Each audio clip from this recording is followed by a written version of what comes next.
For this problem, we're going to graph two functions and find their intersection points.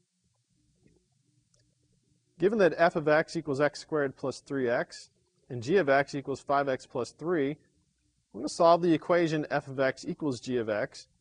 We're going to graph each function and label the intersection points. We're going to solve f of x equals g of x, which means we need x squared plus 3x to equal 5x plus 3. We want to move everything to the left side by subtracting 5x and subtracting 3 from both sides. So we'll have x squared. If I subtract 5x, we'll get 3x minus 5x, which is negative 2x. If we subtract 3 from both sides, we'll have minus 3, and that all equals 0. We have a quadratic equation. We can solve this by factoring. We'll factor the left side as x minus 3 times x plus 1 equal to 0. We'll set each linear factor equal to 0. So x minus 3 equals 0, x plus 1 equals 0. And we solve these two linear equations. The first, we'll add 3 to both sides, get x is equal to 3. And the second, we subtract 1, so we'll have x equals negative 1. So f of x equals g of x when x equals 3 or x equals negative 1. We're going to need the intersection points, which is an x and a y. To find the y values, we can take each of these x values, plug it into either one of our two functions, since we're looking for the point where the two graphs cross. We're going to use the simpler function g of x to do this. So we'll find g of 3. That's 5 times 3 plus 3.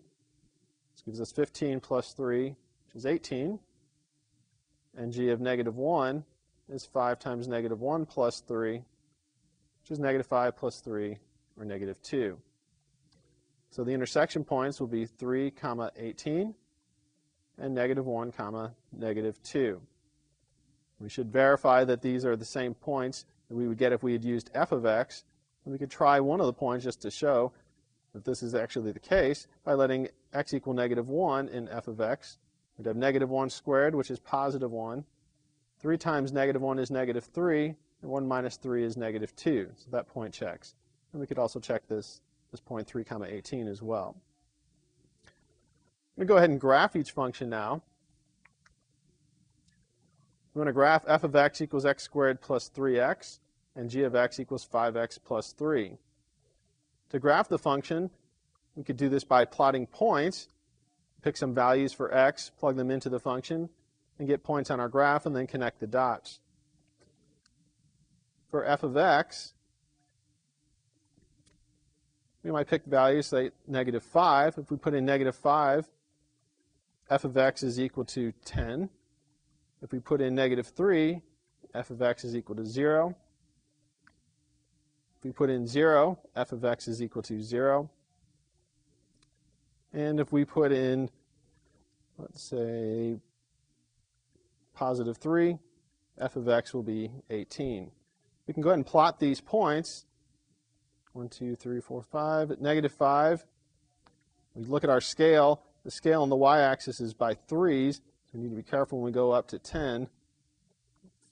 And our scale along the x-axis is just 1. So we go 1, 2, 3, 4, 5. That's negative 5. We go 3, 6, 9. So this would be our point, negative 5, 10. Plot the point negative 3, 0. 1, 2, 3, 0. Point 0, 0 is the origin. And then the point 3, 18. You get 3, 3, 6, 9, 12, 15, 18. We'll go ahead and connect these dots. Recognizing that f of x is a quadratic, so the graph is a parabola. Look at our rough graph of f of x. G of x is a linear equation. So we have a linear function here. The y-intercept is 3. And plot that. And we can pick one other point. Say x is equal to 3. If x is 3, g is 18. So we'll connect these 2 points.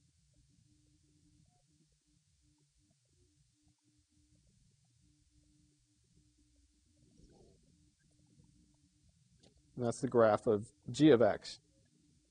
Now we've said that our two intersection points are 3, 18 and negative 1, negative 2.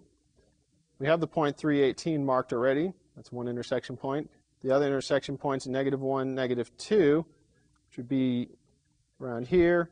And since we were drawing a rough graph of f, we see they're not quite hitting where they're supposed to, but it's pretty close. This point, negative 1, negative 2, is the intersection point, so the graph should both go through that point. So the graph of f of x and g of x intersect at 3, 18 and negative 1, negative 2, and we have a rough graph of both our functions.